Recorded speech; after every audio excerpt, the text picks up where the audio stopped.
Anything that has a bearing in it's obviously going to be a lot more expensive than anything that's a solid piece of metal. So this is kind of the default setting that we have our dent machine at, and this would be for doing bells and rolling and stuff like that. So, obviously, like, we can do this job with everything else we have, right?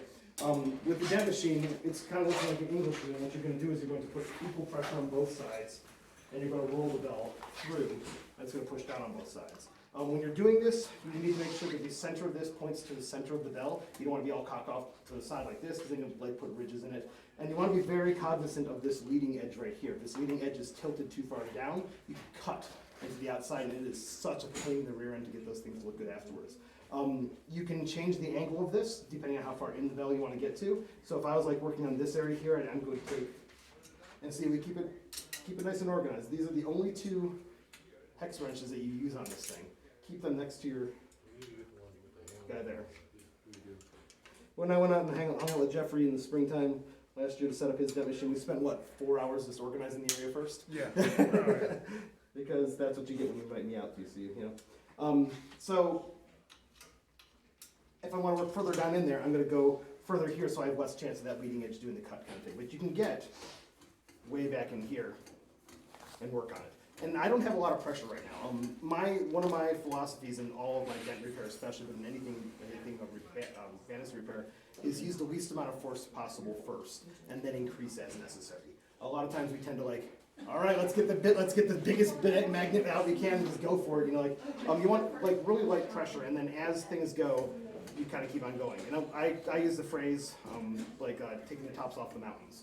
I like to make it so my height, my distance between the discs and the bearings is equal to just below the highest point of all of them. So if you have a big ridge like that, I want to tick, tick, tick, tick, tick, tick, tick, tick, and work my way down as opposed to just trying to do it. And if it's not really drastic, there's not as much risk. But if it's a drastic point and you go down really far because we're rolling through it, you do have the chance of going and rolling over the top of that one on top of it, and you'll never ever get that back to what you want it to be. So we use this guy mostly for bell rims and bell flares. Obviously, I could do this on a roller. I could do it on a bell mandrel. The thing that the dent machine on this aspect is unparalleled to anyone else is if you get the pimple dents. So you get the kid who drops their, actually you can do a really good one on here. Oh yeah, that's a good one. So the pimple dents when the kids drop their mouthpiece and it's like that. Because you push up on this side, and then the outside sides of the dent go up, and then you go to the other side, you push it down, and the bottom like that, the kind of thing like that. But since we're putting pressure on both sides of that dent at the same time, we can kind of sandwich it out and make it just about perfect. And usually I stand on that side when I'm doing it. I'm standing over here, so it's easier for you guys to see. But you can do it. I tell people when I'm training people, I say you gotta pretend like you're driving a school bus.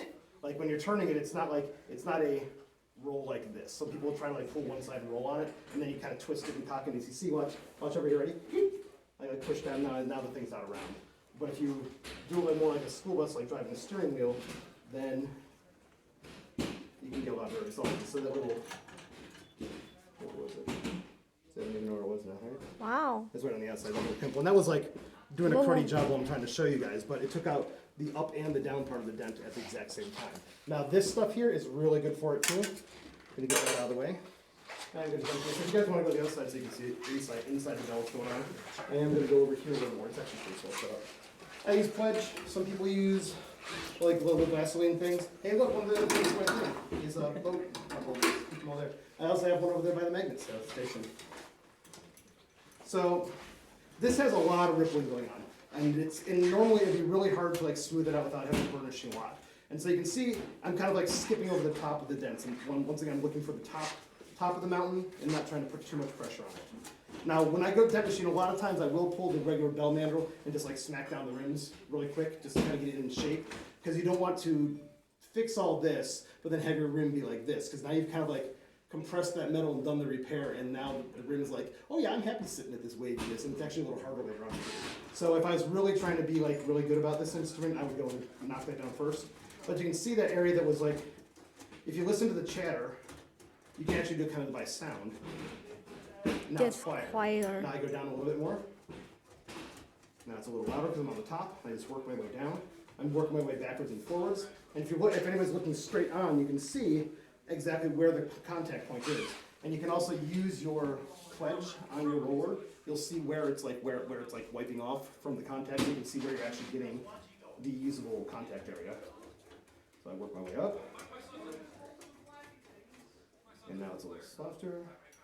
A little bit more. Work my way down.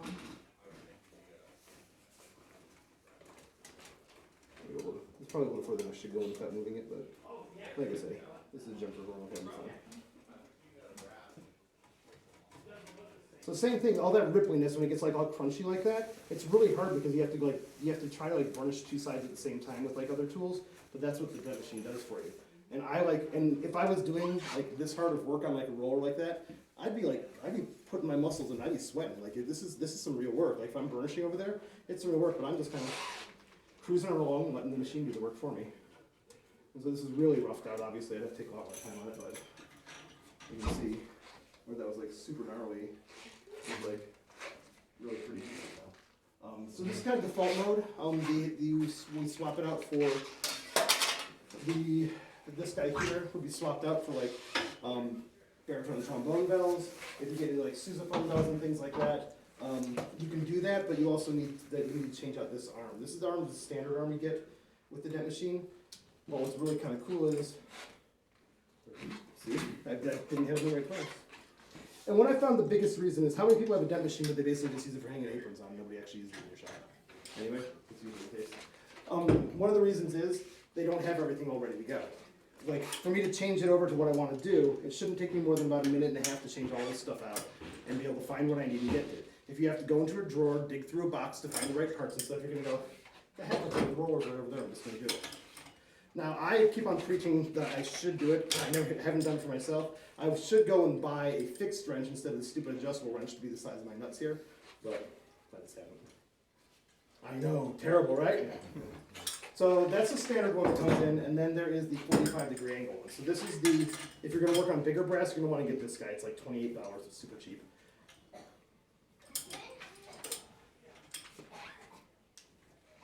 And what this guy does is it changes the angle of approach. You'll use it with this really long guy.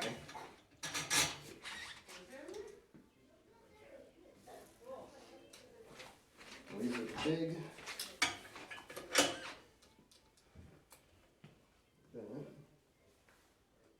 When you're setting it up for the thing, you want to get this to the very center. It's actually easier to set this than it is these guys, because it's a lot, like once you tighten it, it'll like turn a little bit on you, so I always set this one first. You don't want to like off 45 degrees, because then the pressure will make it go up. You want it pretty well straight down, but this little cockeyed isn't a big deal, because then you can always just move this guy in and be like, hey, look, now it's in the center, yay, like that. So if you're using these guys, you then have to do what nobody ever does with their dent machine, and this is one of the biggest things I show people, like, I didn't even know you could do that. This isn't just to hold it in place, so like you can take it off and like clean it and get rid of it and stuff. These are tension rods, and actually the newer ones are a little fancy. Do you guys have the quick releases on yours? Are you guys lucky? Do you have the quick release up here too? Who's got those? Yeah, no, okay.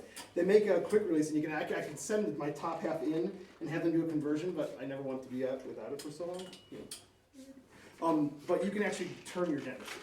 And if turning your dent machine opens up a world of possibilities that nobody uses on the machine. And that's what this is for. A lot of people have a dent machine, and this is laying, I think yours is just laying in the floor because like, what the heck is that thing? This is a counterweight. It actually has a purpose. It's so you can turn the dent machine and it'll stay at whatever angle you want to put it at. So this guy screws on the bottom, and you can go around and do that. I think we had to replace the screw on yours because it's cut out. But if you're doing a big tuba,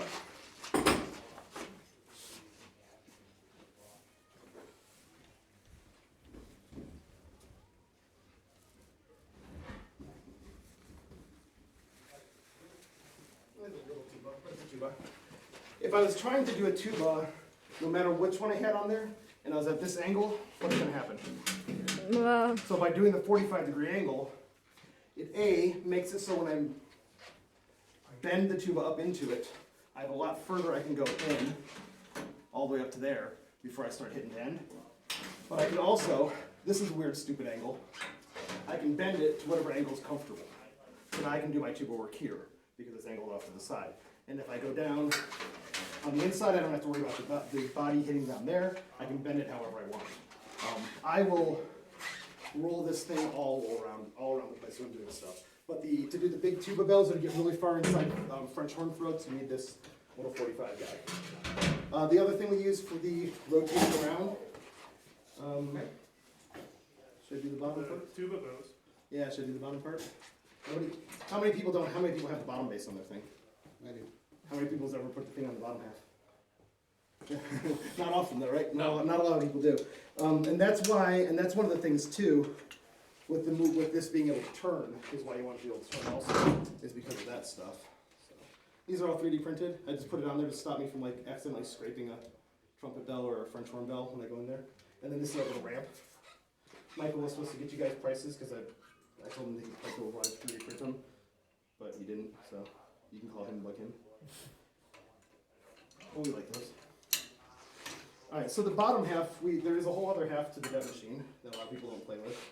Actually, before I do that, because I already have this here, let's do the guard roller stuff, because a lot of people have never seen that before. I really like doing garters, like bow guards on tubas and things like that. I like to fix them instead of having to buy a new one. And a lot of people really, really hate that job, because it kind of sucks sometimes if you don't have the right stuff for it. But this is one of my favorite attachments that you've gotten for it. And originally, I would jerry rig this and do it myself. And what I would do is, I would take like one of these dent balls here, and then I would turn this, and I would stick this guy on there, and I would roll it on with that. But now, Freeze has an actual tool for that. I'm throwing stuff, it's alright. Everybody roll.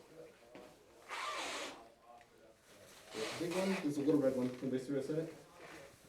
Was I what I said? Put it. The little extra. It's in my pocket, that's fine. So, everybody know that this quill can turn on, can rotate? Play with this. Rotate this quill, play with other tools and accessories with it, because you can do a whole bunch of other things with it. So I'm turning it 90 degrees. It's going towards that guy. You can raise it up and down too if you have something super thick you need to. You can raise the quill up further so your throw is at a different approach to it, or you can bring it down super close if it's something that's super small you're working on. I want to send it in because they have a little thing that's literally, it's like click, and it's a quick release for this as opposed to having to do this. And this is the only part on the whole thing that uses this hexagon, which bothers me. Like I do every other piece with that, but not this one. Alright, so we'll show this one first. Because this is a part that comes with the dent machine. And did I throw the nut up there? He had it. This is the part that comes with the dent machine, so I'll show you guys this one first. And then I'll show you the one, what we do a little bit differently, because we found other stuff. See, I put it down too far, and I can't get this stupid thing on there. I should have put that up further, or I can take this off one or two. It's tough to do under pressure. It's not like we're all watching here or anything. Yeah, see, it's too far.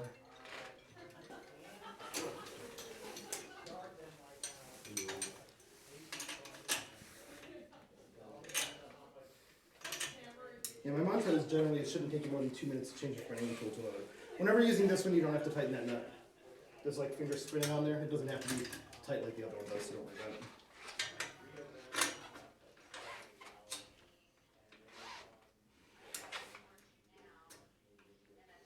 Alright, so this here is their guard roller wheel set.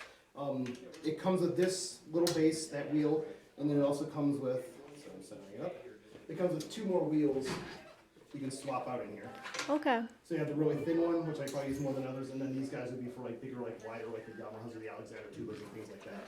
So you can swap out into that one too. So this is a standard piece that comes with your machine, so I'll show you using that to start, and I'll show you what we decided to do instead, which is in the manual. Guard wires are one of those things. It's more art than it is science, and you just kind of got to do it. And nobody ever wants to hear that phrase on it.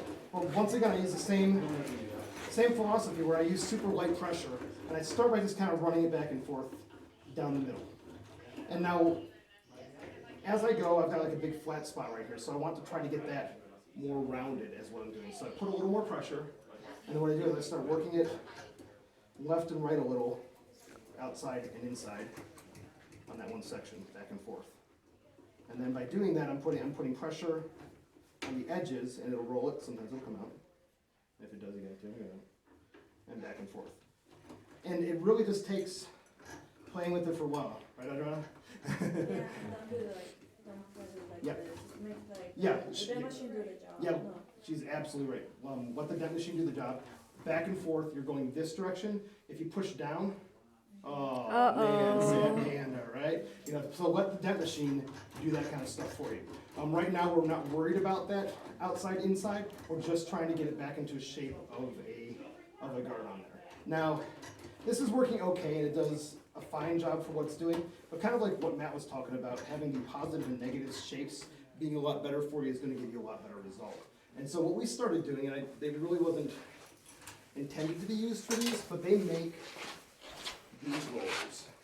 And these rollers are made to go on that little arm that's out, and then they're made to go like on the tapered mandrel for the trombone and for the trumpet, and kind of like for rolling like throats and stuff. Well, we figured out that they were really, see, now I got pinches in that. We're going to do this to that. Sorry.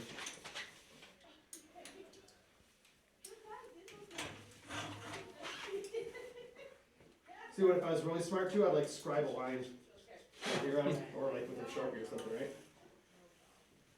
One of the other things I've been meaning to do for a long time, and because I haven't done it myself, I didn't put it on my thing, but I'm really meaning to do. You can buy from Harbor Freight, you see that set of hex wrenches over there, they're all colored handles. Yeah. They're super cheap, right? They're like $8 a set, right? Buy like 3 of those sets, and then go around your shop and paint the nuts that match the color of that hex wrench in a circle with nail polish around that nut. So you never ever, when you're walking around the shop, have to guess which one you're going to go get. Because if you get a hex wrench, do you ever grab the right one first time? Oh, No. And there's no way to like go and like measure it ahead of time. But if you had like a little like purple circle painted with nail polish around this nut, guess what? When you go over it, you grab purple hex wrench and you're good to go. I want to go around my shop and paint every single hex wrench on any tool that I have. Set things on screwdrivers with whatever color it is. Yeah, it bugs me. And once I do it, then I'll add it to that clinic, because I'm not going to tell people to do stuff I don't do. Hey, look, comes out now. Yay! So you can sit there. You're coming back up today. And so sometimes I'll put it this way. Sometimes I'll go this way. It depends on what I'm working on. And if it's in the way of things, most of the time I'm going to be outside.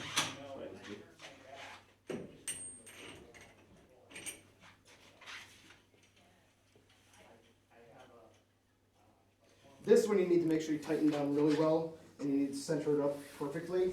Because if you don't, because you're pulling and pushing on it, it'll move and flex with you. If it's not centered up perfectly, then you won't. If this isn't lined up perfectly at the top of here, you're going to start getting that tightening of the roll or the loosening of the roll automatically, because you're going to have offset wheels that are pushing down on each other. And so if you get that, then it's going to start like increasing or decreasing the radius of the turn, just like a roller mill, if anybody's ever used roller mills for making circles and stuff. So you want to make sure that this is as straight on as you possibly can. And then I'm going to take these, and there's a whole bunch of them you can get out there. This is a stock one you can get from Freeze. I think it's $47. This is about the same price. It's a small one. This one was one of the straight ones that we gouged up, and so we turned it down into one of our own. And that one I kind of use when I'm going to be like really like hogging stuff on it, because I don't. Like, these are really nice, and so I don't. I kind of use the one that we made ourselves, just a little janky, when I'm first doing it to kind of rough it out, and then when I'm doing final smoothing, I'll go to one of the nicer ones. So now I've got a closer. What I would normally do is I take a good spot, find a good exemplar area, and I'd kind of like lay it in one of those and see which ones like that's too tight. That's pretty good. I'll find one that's pretty close. And I'll do the same thing on there. And now I have a lot more positive contact with the exact area I want. You can see I have area on either side to roll over, and these guys are going to help pinch in those little sides. So the spot here that's like really flat that I was working on before, I should be able to, with any luck, with that tighter radius on the top, push out that little dimple, and start to turn it more and not be as flat anymore.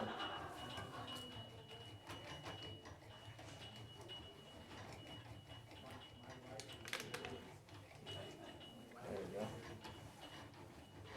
It's definitely one of those things like in brass where it's just like, you'll kind of be working on, like, is it doing it, is it doing it? Oh, there it is.